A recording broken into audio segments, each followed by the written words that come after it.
long time ago, when I was about 5 years old. I went and visited some family in Kentucky, and they had chickens and they had a little farm, and that was kind of the spark, and I've carried that ever since. Yeah, I'm relatively new to this. I'm the student in this scenario here. I'm from Houston originally, so I grew up in the city, and to be honest, I still get excited when I come home every day and I have goats and pigs and chickens and everything else, and I'm learning as we're going through this because Alicia interned on a farm in Michigan. She's done this for a long time. It's been a passion of hers for a very long time, and I'm just lucky to be her partner down this journey.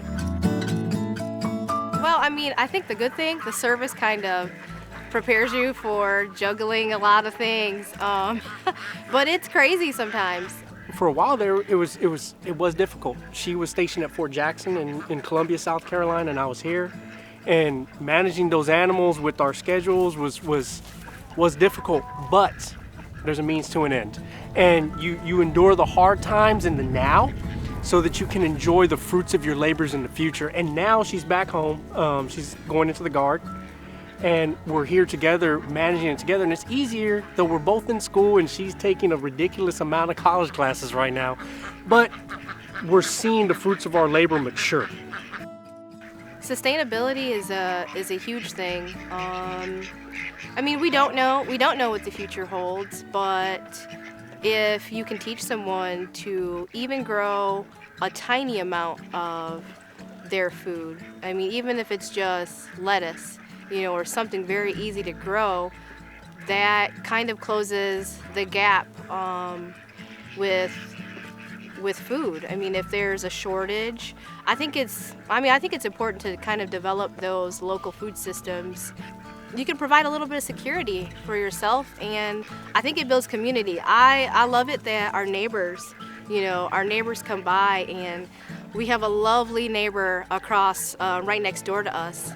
And she'll bring us, she has a garden, and she'll bring us some things, and we'll give her some chicken or eggs and veggies, but it's great. It builds a community.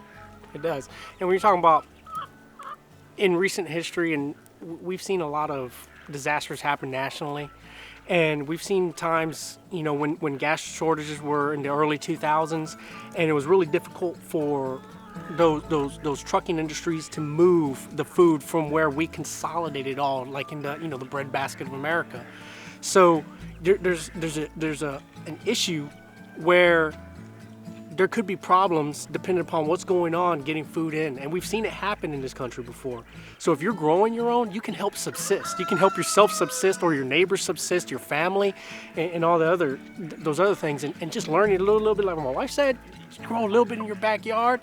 That can give you some significant security in a future that you don't necessarily know what it holds.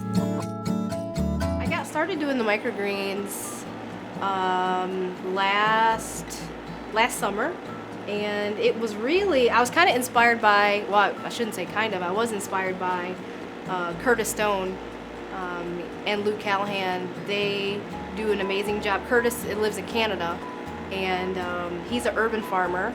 And this was just a way. One, I love microgreens. They're tasty, they're really nutritious, but you don't need a lot of space to do them. So that's one reason. You don't need a lot of space.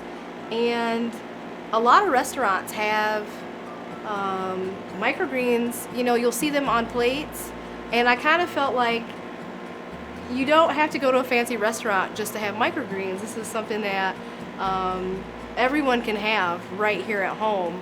Mixing these in with salad greens, it's really a way to add some extra nutrition and spice up your salad. But I put them on pizza. I grow little baby arugula, microgreens. I put it on pizza. I put it on, just about sandwiches, anything really. We've grown a number of different microgreens. I like the sunflower shoots. One, because they're hardy. You can cut them. They're very hardy. Peas, I love peas, so I do pea shoots, and they're also hardy. They're really tasty.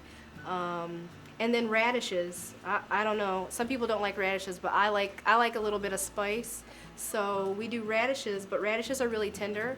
So the shelf life of radishes is a challenge. Sometimes it is daunting. The barriers to entry can seem overwhelming for beginning farmers because you're thinking, oh, I need to get equipment, you know, seeds, all these things, but we just have, I mean, our actual growing space for vegetables is very small. So we use intensive planting, you know, bio-intensive planting, soil building, so we can grow a lot of food in small spaces. You know, if you just start, you know, start in containers if you have to, but the younger generation, they really have to, take it over because the average age, I mean, we're old. I'm 37, my husband's 38, but the average farmers, you know, they're in their 50s, their mid-50s and their 60s. So this younger generation, they, you know, we really want them to take an active role in food production and even you know, a very tiny small space. I mean, you can do it. In today's day and age, we're so used to, you know, the speed of information technology and the speed of information that we get, and we're in a culture of instant gratification, and you kind of got to just take a step back from that and enjoy the process. Yeah. Enjoy starting here with nothing or very little and watching it grow, because it's so much more enjoyable in the long run to see, look what we've done, look what we worked at and we got done. I know it was stressful and sometimes, you know, we're screaming at the top of our lungs, you know, or wanting to pull our hair out. But look what it is. And it's amazing now. And like I said, I grew up in the city. And this is new to me and I'm learning, but shoot, a hard day at work, you know, I come home and it's just amazing to come by and pet a pig and it flops over on its belly. They're just happy to see you. The goats, you come outside and they are screaming at the top of their lungs because they want you to come over and just pat them on the head, or the lamb wants you to scratch behind his ears. And the chickens are always happy, and it's a calming experience.